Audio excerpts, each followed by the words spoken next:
Hello दोस्तों, कैसे हो। उम्मीद है आप लोग स्वस्थ होंगे, मस्त होंगे। मैं उपकार सिंह आप सभी का अपने YouTube चैनल ज्ञान प्रैक्टिस पर बहुत बहुत स्वागत करता हूं। आज हम आप लोगों के लिए लाए हैं साइंस का बहुत ही महत्वपूर्ण टॉपिक, जो आपकी प्रत्येक परीक्षा के लिए बहुत ही हेल्पफुल होने वाला है। चलिए ज़्यादा समय ना लेते हुए सीधे टॉपिक पर पहुँचते हैं।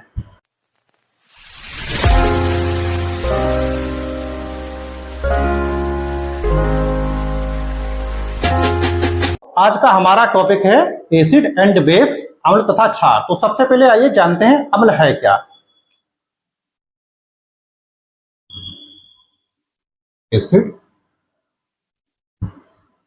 अम्ल। तो देखते हैं, अम्ल जो है इसको इंग्लिश में एसिड कहते हैं। एसिड शब्द जो है वो लैटिन भाषा के एस्रो शब्द से लिया गया है। एसिड को हमने लैटिन भाषा के एस्रो शब्द से लिया गया है। एस्रो का मतलब होता है खट्टा, यानी कि जितने भी अम्ल है वह सब स्वाद में खट्टे होते हैं। तो इसकी हम परिभाषा भी बना सकते हैं कि वे पदार्थ जो स्वाद में खट्टे होते हैं अम्ल कहलाते हैं। तो अब हम देखते हैं आर्हेनियस का कंसेप्ट। आर्हेनियस ने एसिड को किस तरीके से परिभाषित किया है, तो देखते हैं आर्हेनियस के अकॉर्डिंग।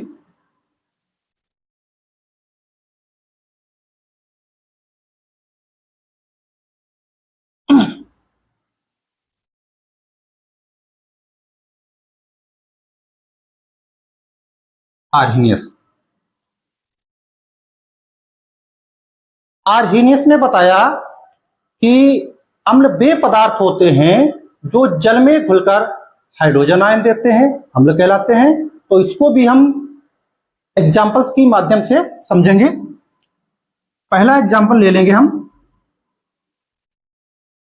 मान लिया कोई भी हम एक एसिड ले लेंगे, HCl हमने ले लिया, HCl। तो इसको हम जल में घोलेंगे तो ये हमें हाइड्रोजन आयन देगा। यहां पर हमने दो तरीके के निशान बनाए हैं, इसलिए क्योंकि ये उत्क्रमणीय अभिक्रिया है, ये रिवर्स भी चल सकती है। तो आगे एक और एग्जांपल ले लेंगे हम। एक ले लेते हैं H2SO4 का, H2SO4। तो इसको भी जब हम जल में घोलेंगे तो ये टूट जाएगा H+ आयन और HSO4 नेगेटिव आयन। तो यहां पर भी हमें हाइड्रोजन प्लस आयन मिला, यहां पर भी हमें हाइड्रोजन प्लस आयन मिला। तीसरा एग्जांपल ले लेते हैं इसी तरीके से, HNO3 का, नाइट्रिक अम्ल।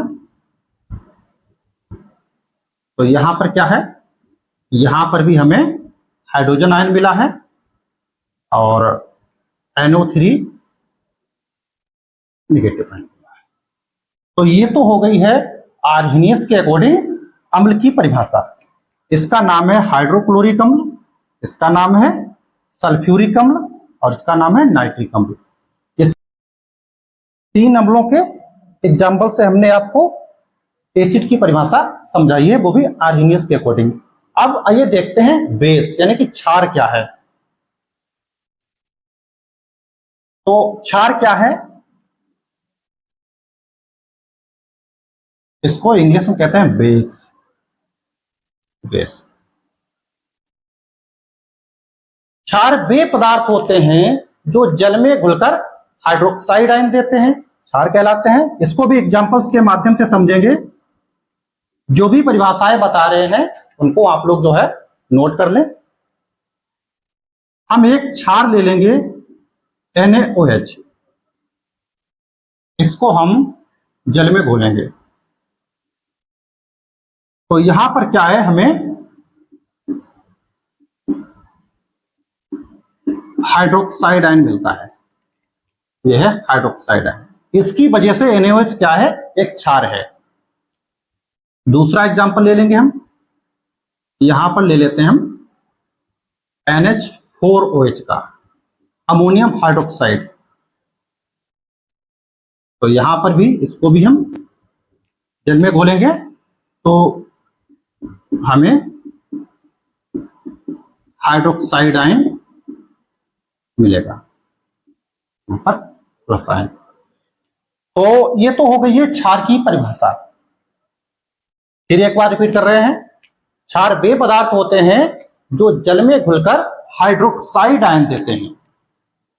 जल में घुलकर OH निगेटिव आयन कह दो या हाइड्रोक्साइड आयन कह दो। तो ये तो हो गई है अम्ल और क्षार की परिभाषाएं।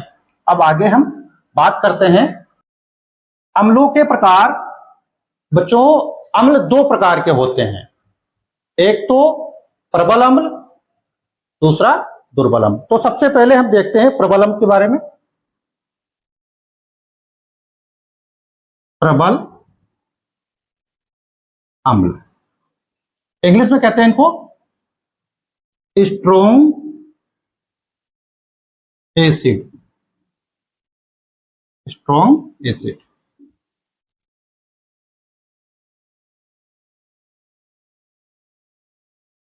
प्रबल अम्ल वे अम्ल हैं जो जल में पूरी तरह से आयनित हो जाते हैं, प्रबल अम्ल कहलाते हैं। वे अम्ल जो जल में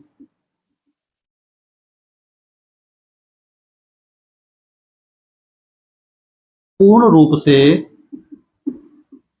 आयनित हो जाते हैं, आयनित हो जाते हैं, प्रबल अम्ल कहलाते हैं। प्रबल अम्ल, स्ट्रॉन्ग एसिड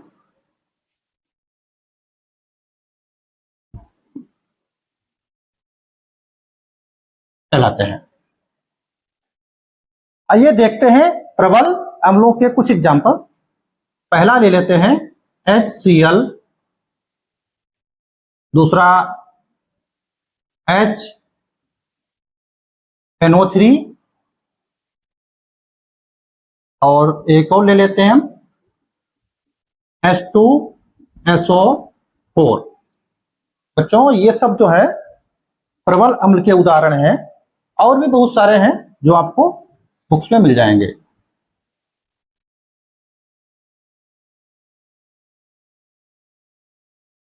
ये सभी चीजें जो है अपनी कॉपी में नोट कर ले। फिर आगे बढ़ते हैं दुर्बल अम्ल पर।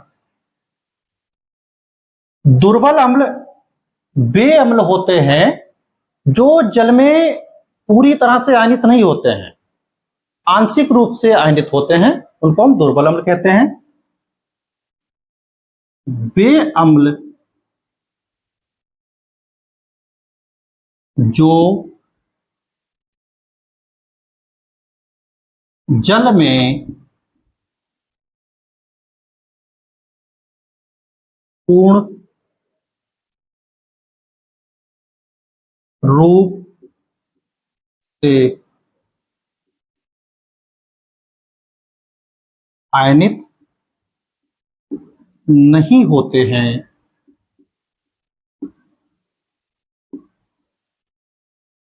दुर्बल अम्ल कहलाते हैं।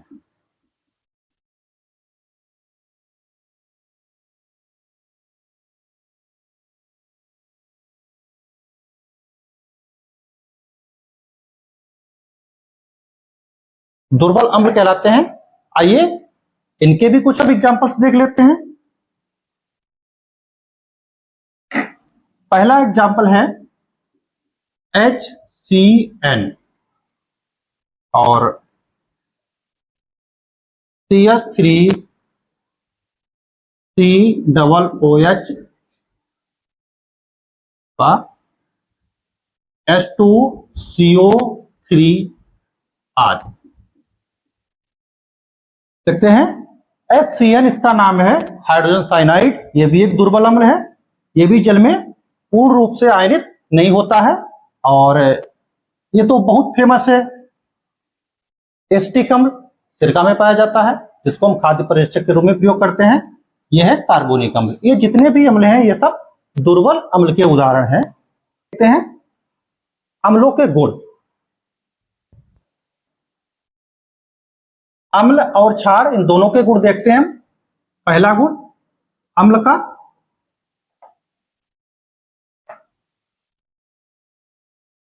सभी अम्ल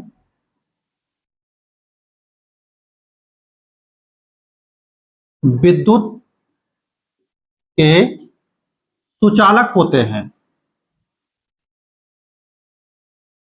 सुचालक होते हैं, यानी कि जितने भी अम्ल हैं ये विद्युत के सुचालक होते हैं। इनमें इलेक्ट्रिक करंट प्रवाहित हो जाएगा। और क्षार, इनमें भी, ये भी विद्युत के सुचालक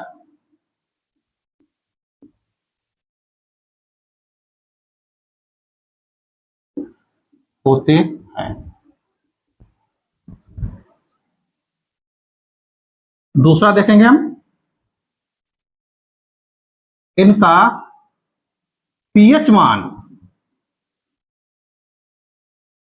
7 से कम होता है। जितने भी अम्ल हैं इनका पीएच मान 7 से कम होता है। और जितने भी क्षार हैं इनका पीएच मान 7 से अधिक होता है। पीएच मान 7 से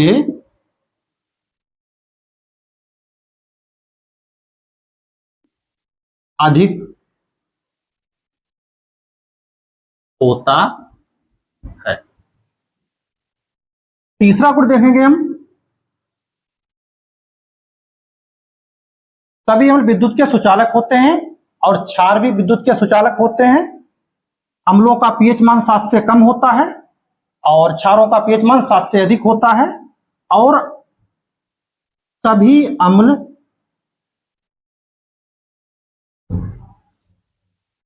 नीले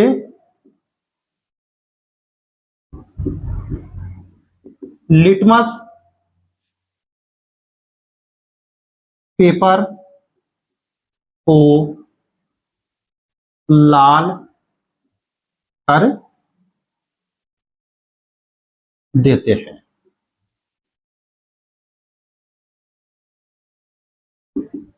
सभी क्षार लाल लिटमस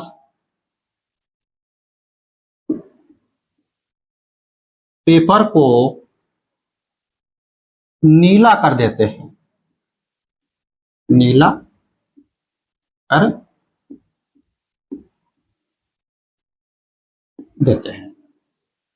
एक और देख लेंगे पॉइंट, ये स्वाद में खट्टे होते हैं।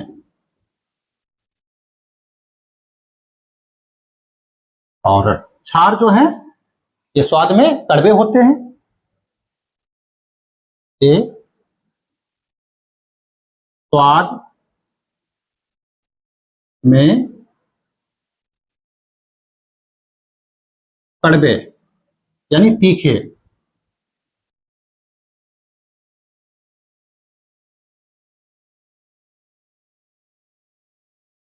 होते हैं।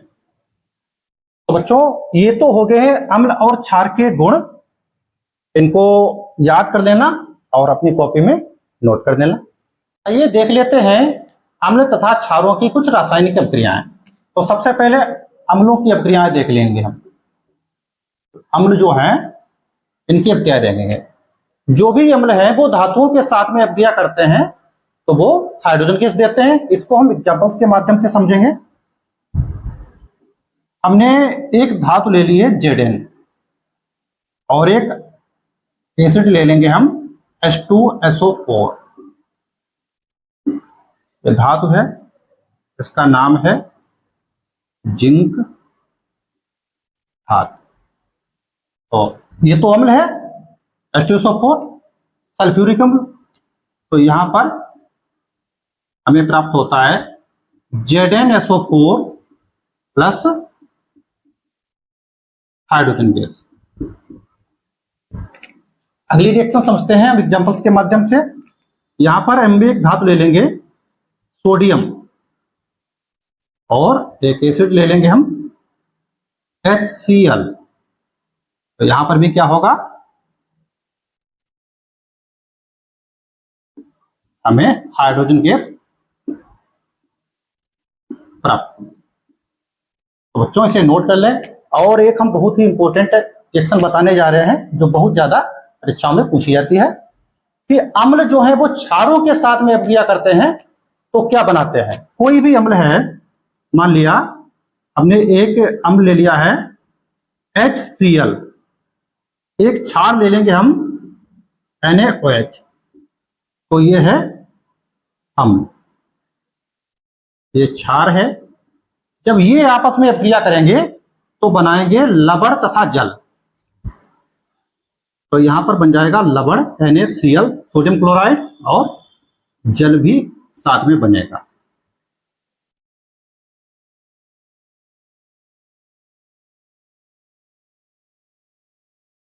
और इस अभिक्रिया को कहते हैं हम उदासीनीकरण अभिक्रिया।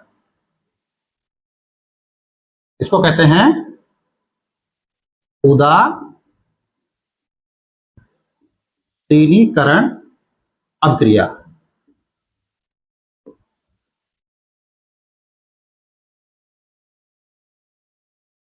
ठीक है बच्चों, इसको नोट कर लें और याद रखें कि अम्ल जो है वो धातुओं के साथ में अभिक्रिया करते हैं तो हाइड्रोजन गैस देते हैं। ये हाइड्रोजन गैस मिली हमको। और जब क्षारों के साथ में अभिक्रिया करते हैं तो ये अपनी अम्लीयता को खो देते हैं और लवण बना देते हैं, जल बना देते हैं। ये बच्चों देख लेते हैं अब हम अम्लों तथा क्षारों के कुछ उपयोग। एस्टिक अम्ल का उपयोग खाद्य परिरक्षक के रूप में किया जाता है। आप लोगों को पता ही होगा एस्टिक अम्ल जो है सिरका में पाया जाता है। सल्फ्यूरिक अम्ल का उपयोग बैटरियों में व्यापक रूप से किया जाता है। जो भी हमारे ऑटोमोबाइल्स हैं उनमें जो बैटरियां लगाई जाती हैं उनमें H2SO4 प्रयुक्त किया जाता है। ठंडे पेय पदार्थों को बनाने में, कुछ ठंडे पेय पदार्थ बनाए जाते हैं पीने वाले, जिनमें हम अम्लों का प्रयोग करते हैं। क्षार में देख लेते हैं साबुन और कागज के निर्माण में। साबुन में तो आप लोगों को पता ही होगा कि सोडियम हाइड्रोक्साइड जो क्षार है वो प्रयुक्त होता है। और ब्लीचिंग पाउडर बनाने में, ब्लीचिंग पाउडर जो है इसमें कैल्शियम हाइड्रोक्साइड जो क्षार है उसका प्रयोग होता है। औषधियों के निर्माण में कुछ औषधियां एंटासिड वगैरह जो है जिनका प्रयोग एसिडिटी को नष्ट करने में किया जाता है तो उनमें मैग्नीशियम हाइड्रोक्साइड क्षार मिलाया जाता है। तो ये तो हो गए हैं इनके उपयोग। इनको आप लोग जो है अपनी कॉपी में नोट करके याद कर लें। होप आप लोगों को वीडियो पसंद आया होगा। आप लोग वीडियो को लाइक करें, शेयर करें और कमेंट करें, चैनल को सब्सक्राइब कर लें। आप लोगों ने मुझे जो पहले वीडियो में सपोर्ट दिया, प्यार दिया, उसके लिए बहुत बहुत धन्यवाद। आप लोग ऐसा ही अपना प्यार और सपोर्ट बनाए रखें, जिससे हम आप लोगों के लिए आगे आने वाले समय में और भी इंटरेस्टेड वीडियो लाते रहेंगे। मिलते हैं अगले वीडियो में। धन्यवाद।